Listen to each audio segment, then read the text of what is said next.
हनुमान का वध देखकर अब श्री राम चुप नहीं बैठेंगे। जी हां, हनुमान, चिराग पासवान और राम पीएम मोदी। आपको बता दें कि चिराग पासवान इन दिनों काफी ज्यादा मीडिया से रूबरू हो रहे हैं और अलग अलग चैनलों से बातचीत कर उनकी तरफ से नई नई तरह की बातें सामने रखी जा रही है। और इसी कड़ी में एक बार फिर से उन्होंने पशुपति पारस और पीएम मोदी से एक नई उम्मीद जताई है। क्या कुछ कहना है चिराग पासवान का पशुपति पारस और पीएम मोदी को लेकर, क्या नई उम्मीद उनके मन में जग उठी है? आपको पूरी जानकारी इस पूरे रिपोर्ट में देते हैं। बता दें कि चिराग पासवान इन दिनों काफी ज्यादा सक्रिय हैं। पशुपति पारस और पुत्र चिराग पासवान के बीच दरार आ गई है। वहीं लोजपा के दो खेमे अब सक्रिय हो चुके हैं। पार्टी की वर्चस्व की लड़ाई अब और भी ज्यादा तेज हो चुकी है।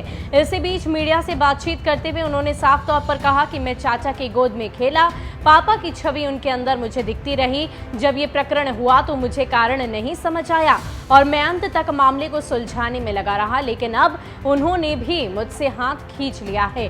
चिराग ने कहा कि इस मामले को सही करने मम्मी ने भी बहुत प्रयास किया, कई फोन किए, लेकिन उन्होंने बात नहीं मानी। चिराग ने कहा कि अगर चाचा को मंत्री बनना था तो मुझे एक बार कह देते, मैं खुद प्रधानमंत्री से बात करता, राष्ट्रीय अध्यक्ष भी मैं उन्हें बना देता। चिराग ने कहा कि मुझे केवल उनके सानिध्य में काम करने की जरूरत थी। एक तरफ जहां पशुपति पारस समेत सभी बागी सांसदों ने चिराग पर यह आरोप लगाया है कि वो विधानसभा चुनाव में एनडीए से अलग लड़ने का एक तरफा फैसला लिए हैं, वहीं चिराग ने अब इस मामले पर अपना पक्ष रखते हुए कहा कि ये सरासर गलत है।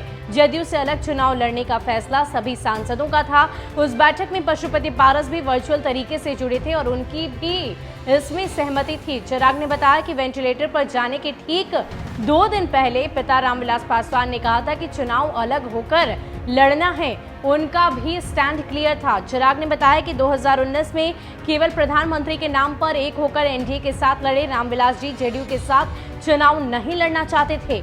वहीं चिराग ने बताया कि 95% पार्टी के लोग आज भी मेरे साथ हैं। नेशनल एग्जीक्यूटिव की बैठक में 75 में से 66 लोग मेरे साथ जुड़े हुए हैं। इसके अलावा पीएम मोदी की बात पर चिराग ने कहा कि चुनाव के दौरान मैंने जरूर कहा कि मैं उनका हनुमान हूं।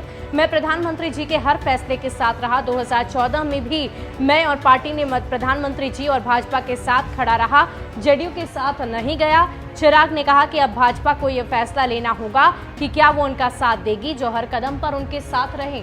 पीएम मोदी से जुड़े एक सवाल का जवाब देते हुए चिराग ने कहा कि जब हनुमान का वध हो रहा है तो राम खामोश नहीं रहेंगे, ये मुझे भरोसा है। मुझे निजी तौर पर भाजपा के कई नेताओं से बात हुई है, पर राजनीतिक तौर पर इसे मैं जोड़ तोड़कर नहीं देख सकता। मेरे उनसे बेहतर संबंध रहे। उन्होंने कहा कि अब परिवार ने ही साथ छोड़ दिया है तो केवल जनता और मां का ही साथ है। चिराग ने कहा कि मैं इस विवाद को पारिवारिक मिसअंडरस्टैंडिंग ही मानना चाहूंगा, हमेशा से वो मेरे चाचा ही रहेंगे। फिलहाल अगर नई उम्मीद की बात करें तो चिराग पासवान ये चाहते हैं कि केंद्र में किसी भी हाल में पशुपति पारस को मंत्रिमंडल में शामिल नहीं किया जाए। उन्होंने कहा कि अगर लोजपा की तरफ से संसदीय दल के नेता होने के बतौर उन्हें अगर मंत्रिमंडल में शामिल किया जाता है तो ये बात उन्हें नामंजूर होगी, और अगर पीएम मोदी ऐसा करते हैं तो ये बिल्कुल भी उनके साथ न्याय नहीं होगा। आपको बता दें कि इन दिनों मॉनसून सत्र से पहले केंद्र में कैबिनेट विस्तार को लेकर लगातार चर्चाएं बिहार के सियासी गलियारों में हो रही है, और ऐसे में अब चिराग पासवान के चाचा यानी कि पशुपति पारस को लेकर भी चर्चाएं चरम पर है। फिलहाल के लिए इतना ही। ज्यादा अपडेट के लिए आप बने रहे न्यूज़ फॉर नेशन के साथ। नमस्कार।